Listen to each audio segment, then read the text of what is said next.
I think he's searching for his former master, but I've never seen such devotion in a droid before.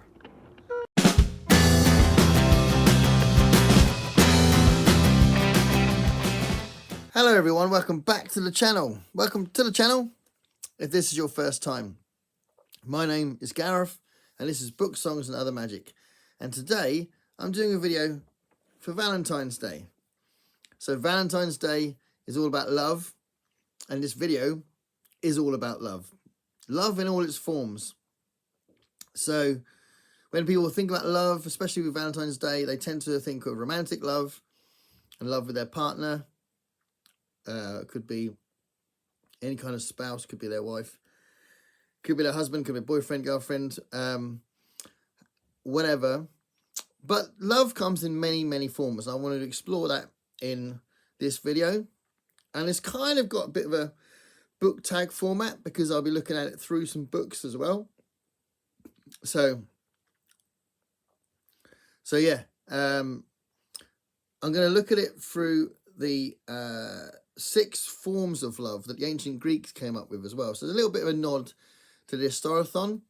So the Historathon is a year-long event where some booktubers, including myself, look at history in different time periods. And in the first quarter, we look at ancient history. So it is kind of apt to talk about the ancient Greeks' attitude and approach and definition of love. So that's kind of a bit of a motivation here as well. So big shout out to the other co-hosts of the Historathon and for Vin, who created it, and anyone who's taken part in the Historathon this year. So the 6 different forms of love that the ancient Greeks came up with, I'm going to read through what they are, and I'm going to go back to them again and talk about them one by one and talk about some books I'd recommend that have got that kind of content. So first one, familial love. So family, familial love. And this is obviously a very important one because most people have got some kind of experience with familial love, either positive or negative. And hopefully everybody's got a positive story, even if there's some negative stuff in there as well.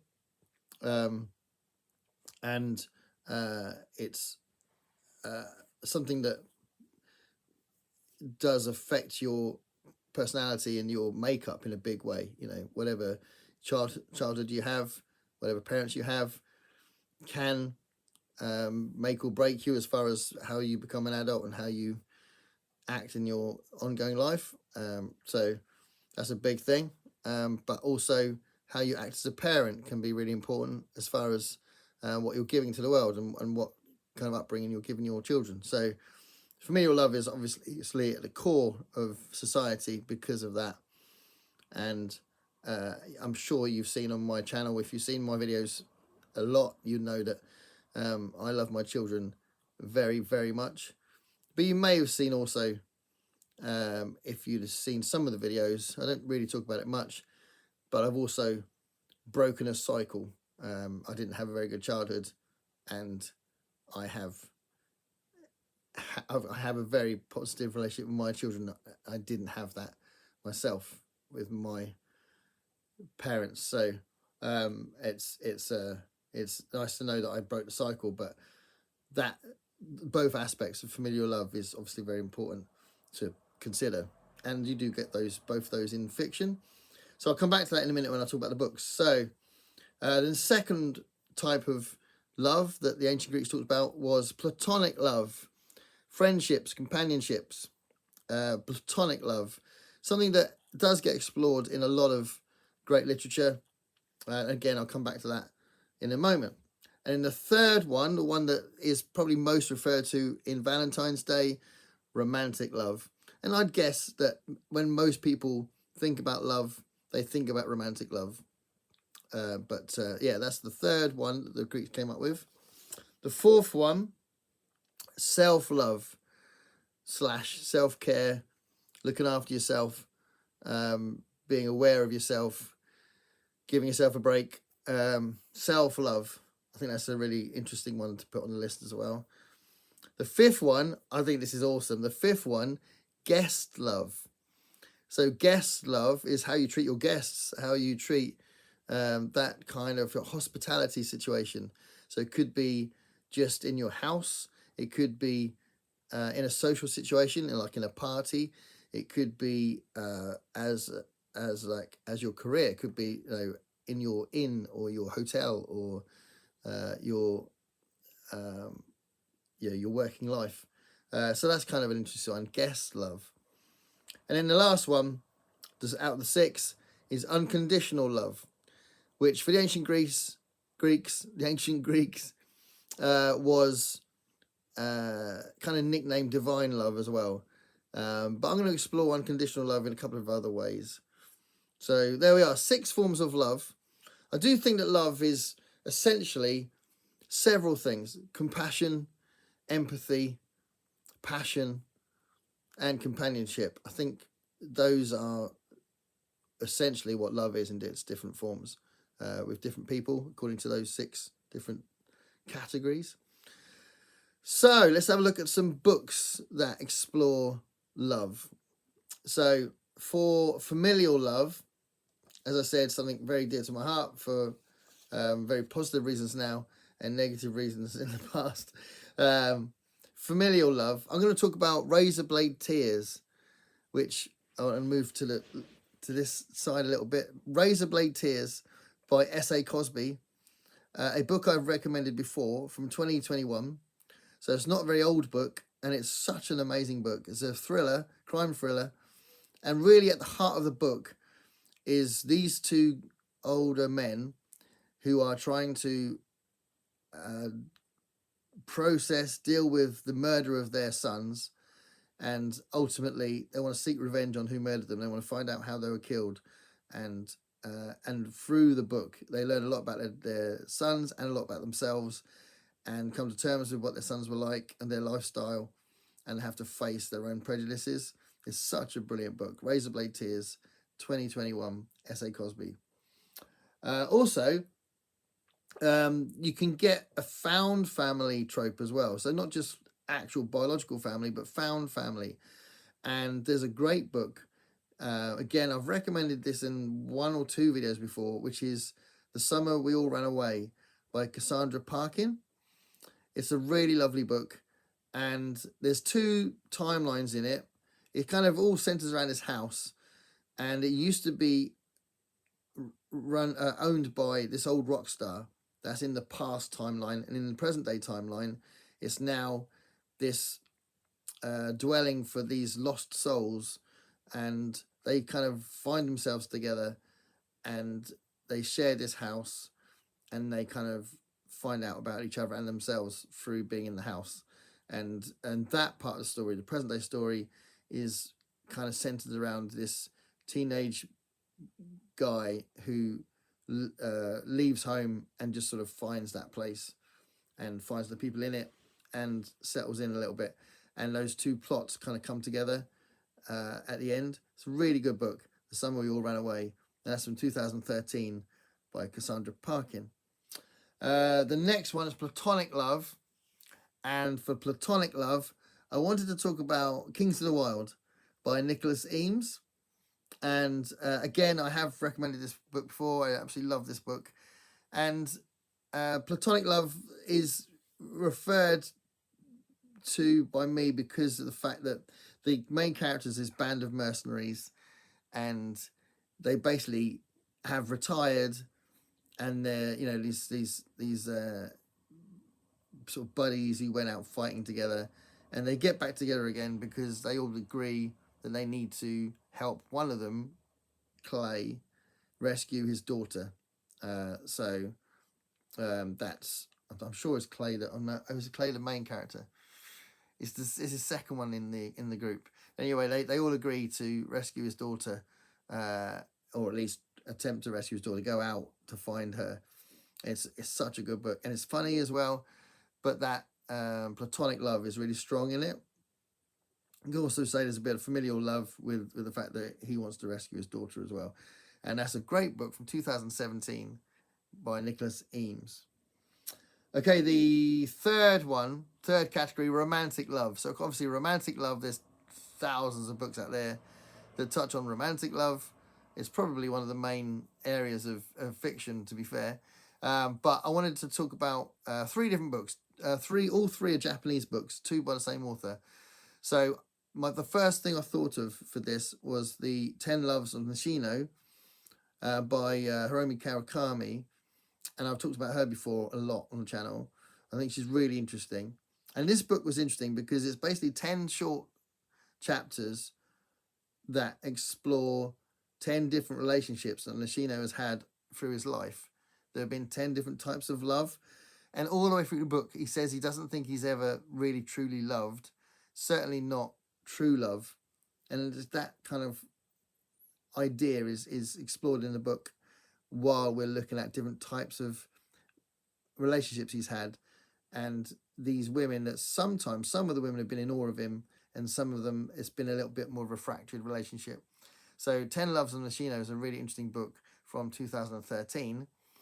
And she was already really well known for a book that does get talked about a fair bit on BookTube called Strange Weather in Tokyo. And Strange Weather in Tokyo is from 2001. And it's the story of a woman who goes to a cafe. She's in her 30s. She goes to a cafe and she meets her old teacher, who's now in his 60s. And they basically start a relationship. And it's a really sweet book that really explores what it's like to be older, but still have this age difference, and what that could mean, and how when you start up a relationship you already had in the past, and what that could mean. It's really interesting book. It's really good. Strange Weather in Tokyo from 2001. And then the other one I wanted to mention, which I've got to get the name right, is by Toshikazu Kawaguchi. Toshikazu Kawaguchi. Probably said the name slightly wrong. But this is Before the Coffee Gets Cold. And this is a series of different books, but this is the first one, Before the Coffee Gets Cold. This is the only one I've read in the series so far, but I thought it was fantastic. And it's a time travel story, which really are these little vignettes, 4 different short stories based around these people learning about love, ultimately, these love lessons, life lessons, through this cafe where you can go back in time. And the first 2 stories are romantic love stories, and then the other 2 are more familial love ones, like someone's daughter is in one of them, that kind of thing. But the second story is the one that really touched me, and it's kind of it hits on Alzheimer's disease as well. And so it's a really strong story, I think, that second one. But it's a really lovely book, Before the Coffee Goes Cold, and that came out in 2015.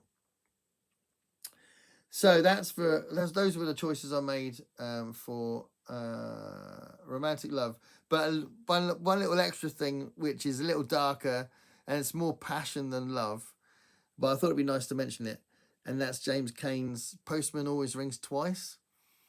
So this is a novel from 1934, so it goes a lot further back, and it's a very powerful story. It's a crime thriller. It's a very powerful story because of this huge drive, this huge passion that's in the characters, and you can feel the heat and the sweat and the unbridled animalistic passion in the prose when you read it. Such an interesting read. So I was really blown away by it, and I thought, wow, this guy really knows how to create an atmosphere.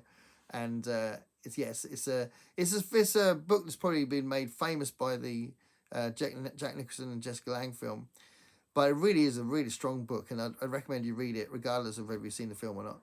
So Postman Always Rings Twice from 1934, awesome example of unbridled passion. Okay, so the 4th type of love is self-love, self-care. And now I've just realised, have I got access to this?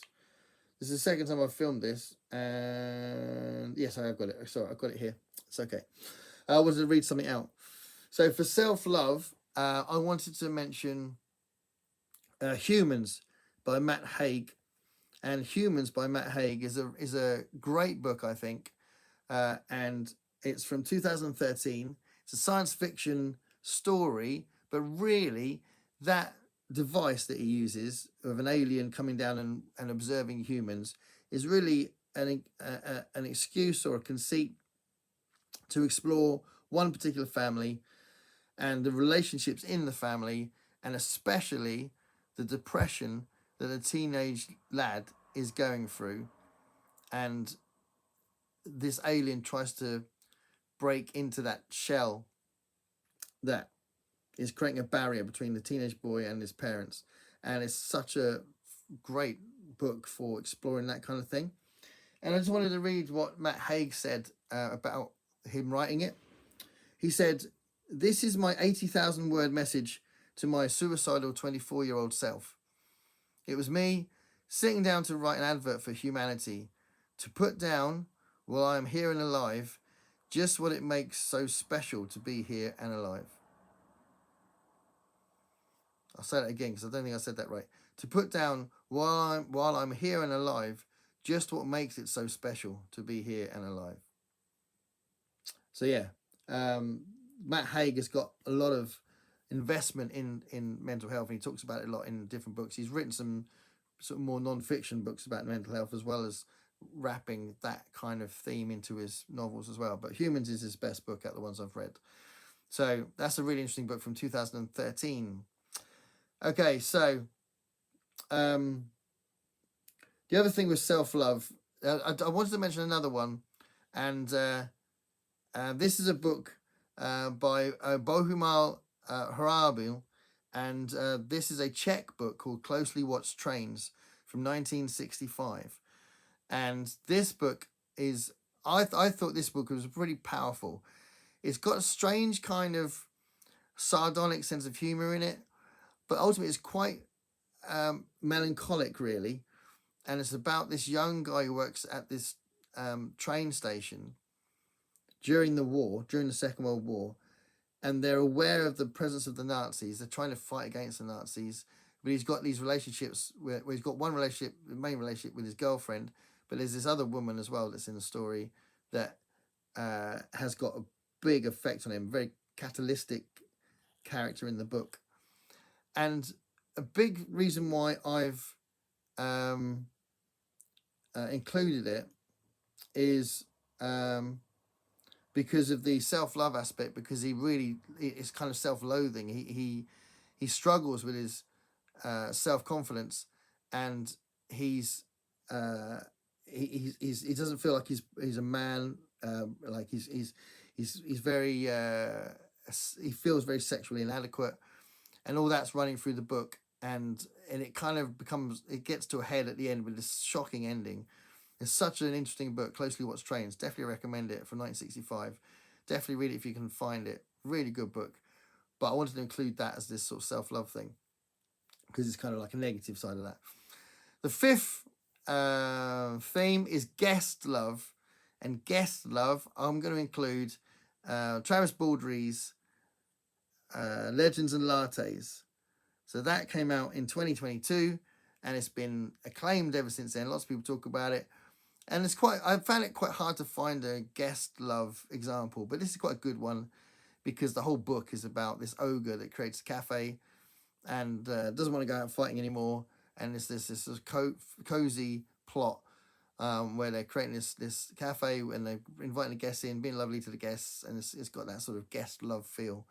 So that's quite a nice one, I think, for that aspect of love.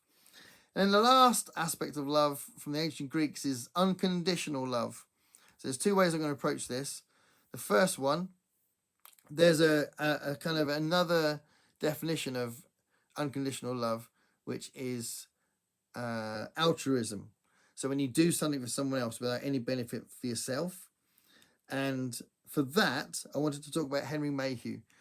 Henry Mayhew collected lots of different bits of information. He documented the state of London during the 1840s, and he put all this stuff together and gave it to the Morning Chronicle as like these sort of segments of writing that would be sort of put together by the Morning Chronicle. But then he compiled it all together in a book called the London what's it called? The London Labour and the London Poor. London Labour and the London Poor, and that came out in 1851. After he'd put all his stuff in the 1840s in the Morning Chronicle. So in 1851, it came out as a book. London Labour and the London Poor. And it's an amazing example of altruism because he spent ages trying to tell the story of what conditions were like in London in the 1840s. And it's so detailed. There's so much detail about what was being sold, what the conditions were like in the markets and in the industrial areas, and how clean the place was, what the streets looked like, who worked in what place, and what their hours were like, what they wore. So much detail in this book. It's insane. It's such a brilliant book. So Henry Mayhew's really detailed document of London in the 1840s is my example of altruism. And then one last thing, dogs. So I want to talk about dogs quick. It's kind of turning into robots, but I thought it'd be nice to mention dogs with unconditional love because they do love us unconditionally, and really we love our dogs unconditionally as well. So they're a nice example of that. But in fiction, you get lots of dog replacements, and I think that sometimes robots are like dog replacements. So you know that I've got 2 dogs, and I've always had dogs, and I love my dogs, and it is unconditional love. But I wanted to talk about a book where there's this sort of nanny robot character that's looking after this boy during the robot apocalypse. So it's a prequel to a fantastic book called Sea of Rust by C. Robert Cargill. And this book is called Day Zero. And in this book, this nanny robot Tiger, this tiger robot, is looking after this boy and basically steering him through this robot apocalypse and making sure he's safe and trying to get him to this safe haven. And it's a really good book. So I definitely recommend it, Day Zero. And I thought it'd be a nice little way to finish this video about love. So there we are. Happy Valentine's Day. If you can, tell someone that you love them. Could be a friend, could be a family member, could be your partner. If you have some way of doing that today, that's fantastic. And gravitate towards the people that you love and that love you, because they make the days better. And when life gets hard, don't keep it to yourself. Share it with the people you love because they want to know about it. They want to know if you're not feeling great. And it's genuinely true. A problem shared is a problem halved. And know the people that you can confide in because they are precious. And those are the people that we love. Okay. Stay curious, everybody.